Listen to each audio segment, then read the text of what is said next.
The United States imports millions of barrels of oil each day, yet much of its own domestically produced oil is left unused. The key reason lies in the type of oil. U.S. oil is mostly light and sweet, meaning it's thinner and contains less sulfur. This makes it ideal for producing gasoline and diesel. In contrast, oil from the Middle East is heavy and sour, thicker and harder to refine, but necessary for creating products like asphalt. American refineries were originally built to handle this heavy crude. Transitioning to refined U.S. light oil would require a complete overhaul, costing billions. Even then, heavy oil would still be needed for many products.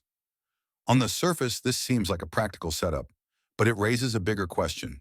Why is the U.S. energy infrastructure built around a type of oil it barely produces? And who benefits from that design? Today, economic inequality is surging.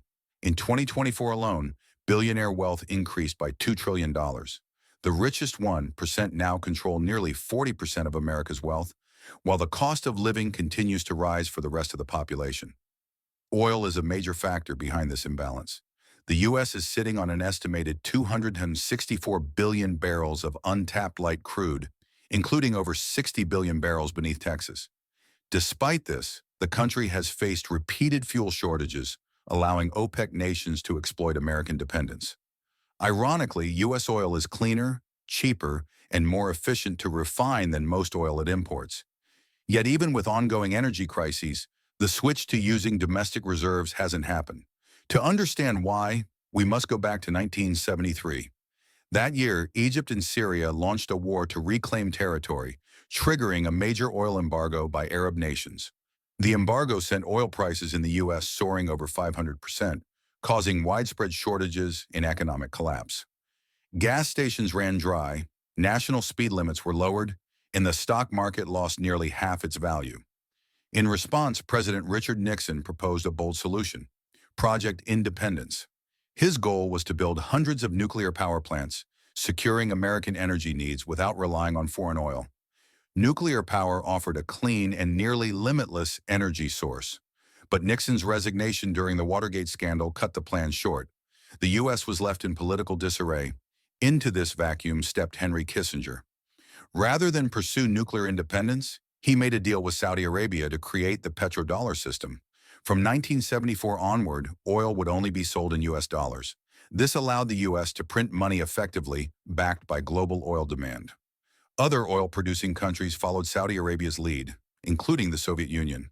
The influx of petrodollars enriched American banks and cemented Wall Street's influence. In return, the U.S. provided military protection and arms to Middle Eastern allies, further destabilizing the region. Developing nations, needing oil for growth, had to buy it in dollars.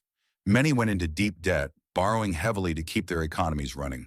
With oil prices kept artificially high, these debts grew even faster. This system enriched the financial elite, but drove up inflation and made life more expensive for ordinary people. Oil prices, once based on market supply and demand, began to swing wildly with global politics. At the same time, global debt levels soared. Today, 54 countries are facing debt crises, owing over $11 trillion to foreign lenders, many of them American and Chinese banks. Domestically, the 1970s also marked the decline of American manufacturing. As corporations chased cheaper labor overseas, jobs were outsourced, wages stagnated, and entire industries collapsed. Profits shifted away from workers and into the hands of shareholders. Financialization took hold, where even industrial companies began making most of their profits from finance instead of production. This shift laid the groundwork for the 2008 financial crisis and the hollowing out of the middle class. To protect the petrodollar system, the U.S. has maintained constant involvement in the Middle East. The ongoing rivalry between Saudi Arabia and Iran keeps the region unstable, ensuring continued demand for American intervention. These endless conflicts drain national resources and tie U.S. foreign policy to oil interests. The tragedy lies in the alternative that was abandoned. Had Nixon's nuclear plan been realized, the U.S. could have achieved long-term energy independence and cleaner energy production. But those plans were abandoned in favor of maintaining oil-based control over the world economy. Public fears around nuclear disasters were amplified, halting progress and shifting investment elsewhere. Ultimately, the reason the U.S. doesn't use its own oil is that the current system wasn't built to serve the public. It was built to sustain a financial structure that relies on imported oil and dollar dominance. Even though that oil is no longer truly needed, the illusion of its necessity keeps the global economic order intact.